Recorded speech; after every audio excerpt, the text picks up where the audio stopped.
Day, mates. Imagine waking up one morning to find your vibrant Aussie neighborhood transformed into a ghost town.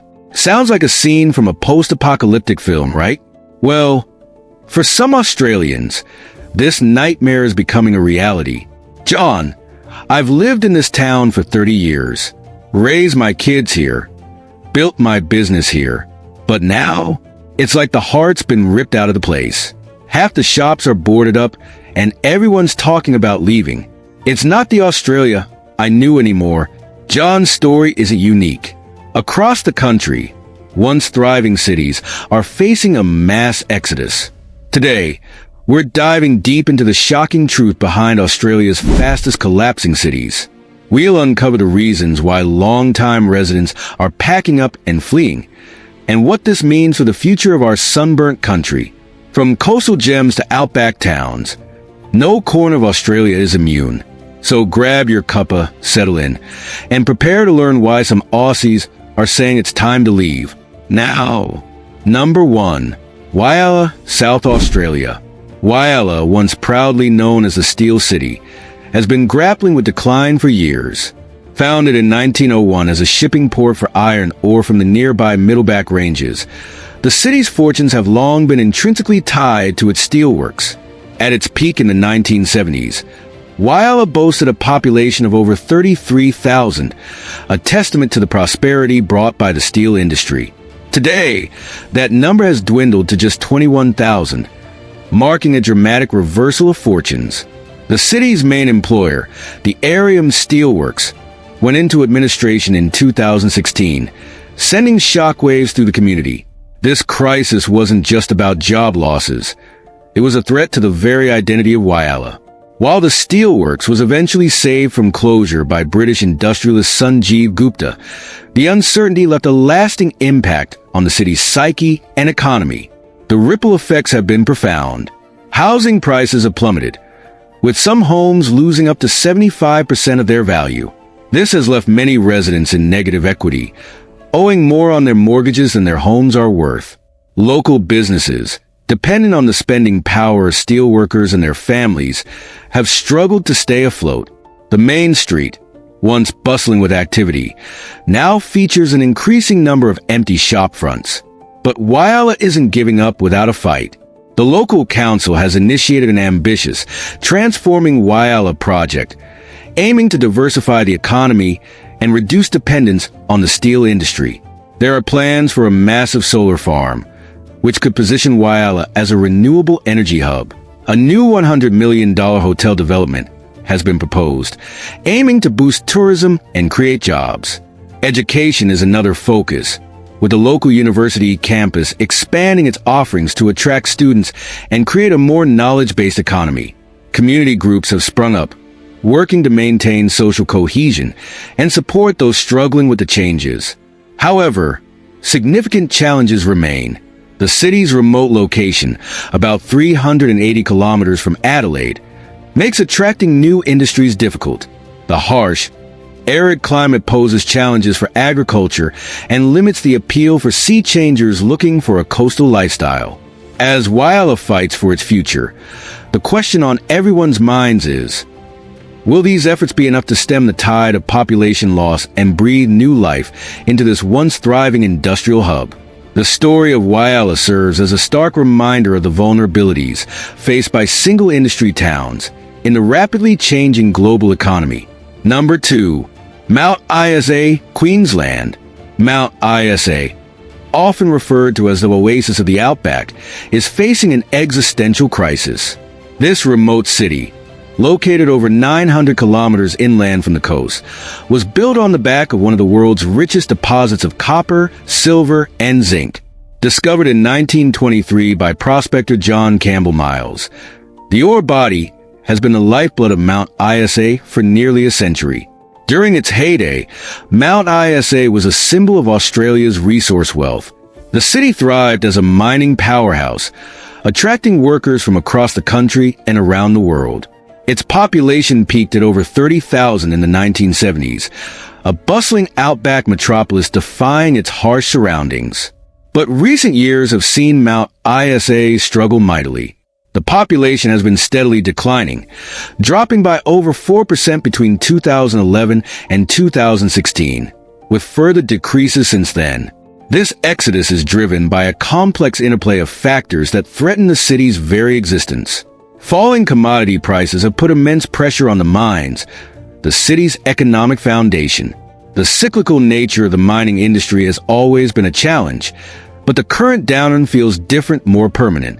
Global shifts towards renewable energy and away from traditional resources have cast doubt on the long-term viability of Mount Isa's mines.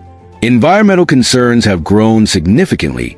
Studies have shown dangerous levels of lead contamination in the soil and air, a legacy of decades of mining and smelting operations. This health risk has made Mount Isa less attractive to families, particularly those with young children. The tyranny of distance, once overcome by the lure of high-paying mining jobs, is now taking its toll. Young people, in particular, are leaving for coastal cities with more diverse opportunities in education and employment. The harsh outback climate, with temperatures often soaring above 40 degrees Celsius in summer, adds to the challenges of retaining and attracting residents.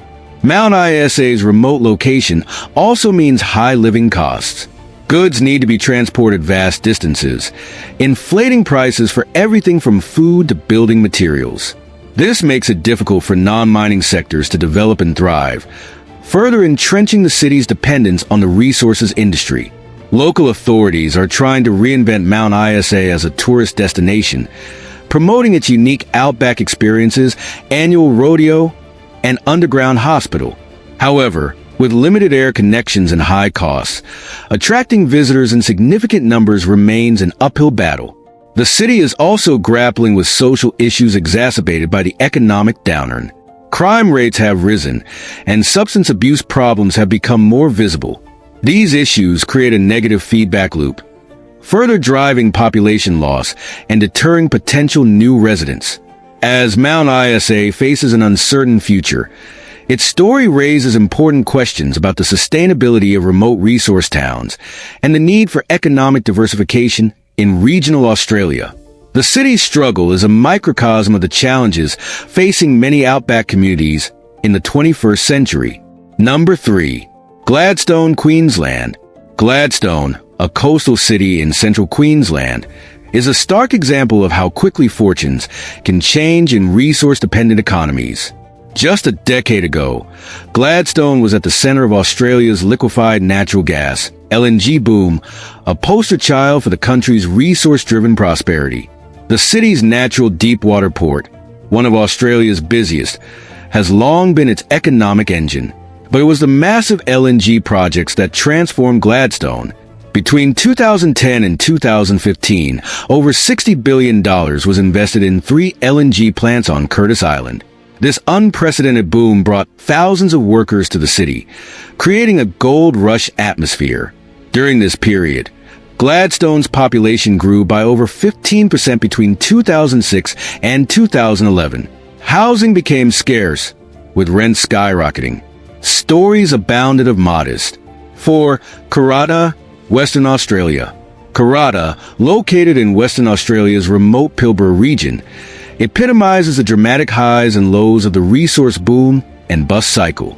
Once a small, dusty town serving the local pastoral industry, Karratha was catapulted into the spotlight during the mining boom of the early 2000s, transforming from a backwater into a modern city almost overnight. The catalyst for this transformation was the explosive growth in iron ore demand, primarily driven by China's rapid industrialization.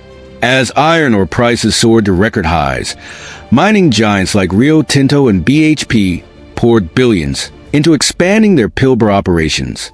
Karratha, strategically located near these mines and with a port at nearby Dampier, became a key hub for the industry.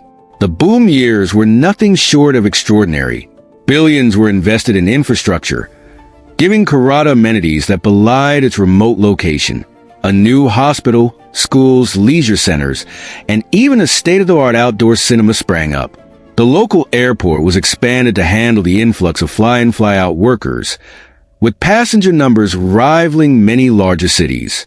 Housing prices soared to unthinkable levels. Modest three-bedroom homes, which had previously sold for under $200,000, were changing hands for over $1 million.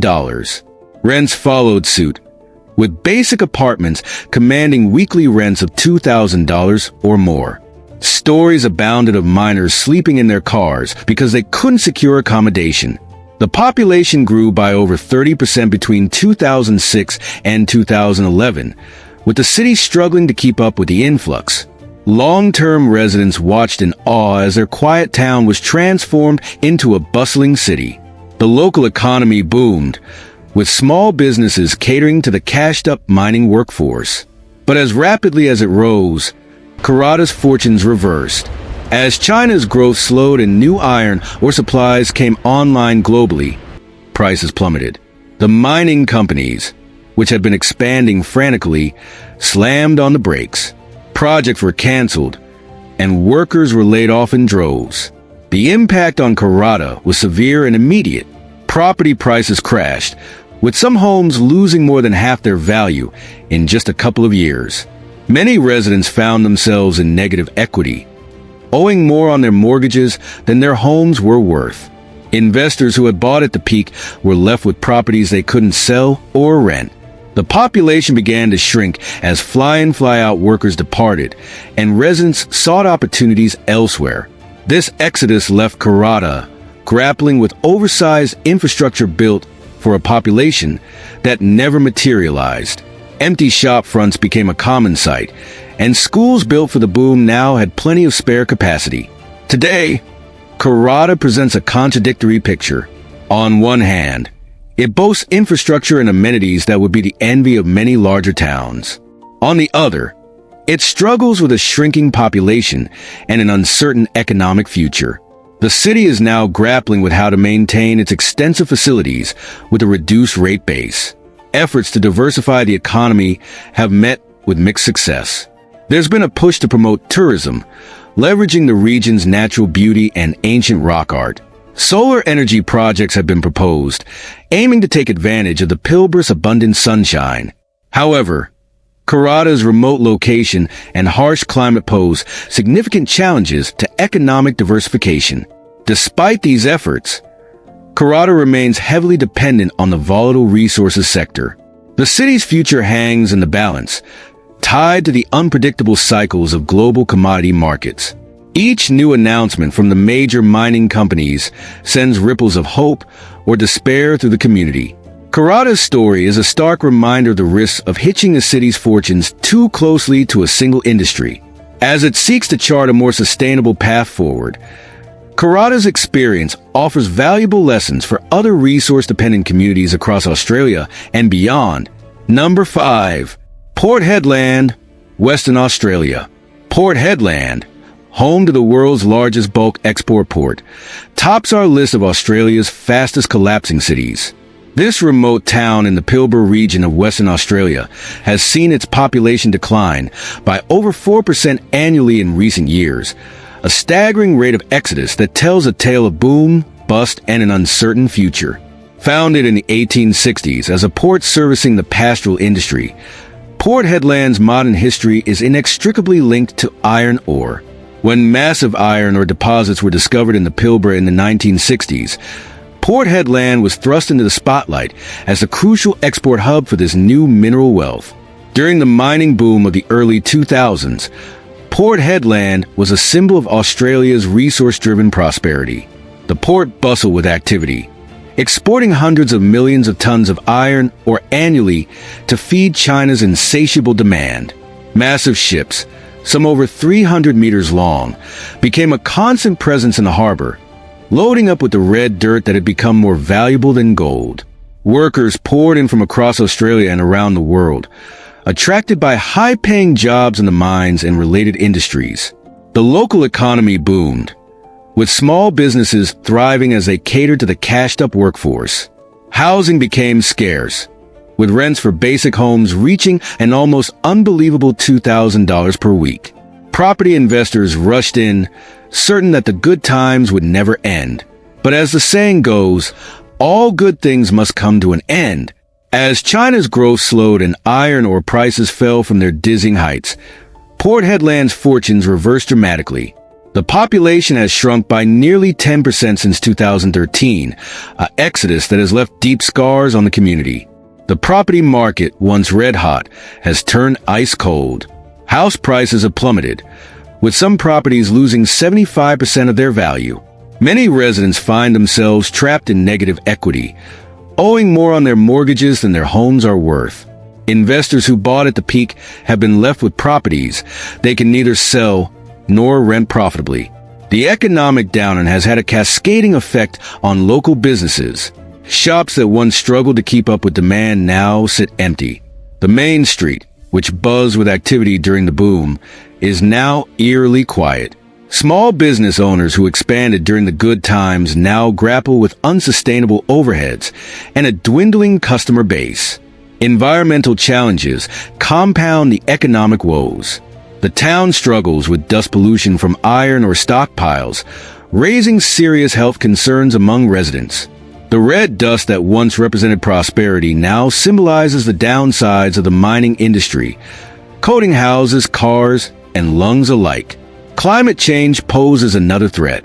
As a low-lying coastal town, Port Headland is vulnerable to rising sea levels and increasingly severe cyclones.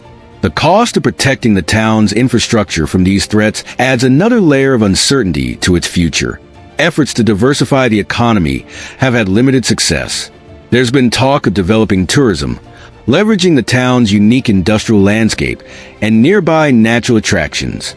However, Port Headland's remote location and harsh climate make it a hard sell for tourists seeking a traditional holiday experience. The local government has initiated plans to revitalize the town center and improve community facilities. However, these efforts are hampered by a shrinking rate base and the uncertainty.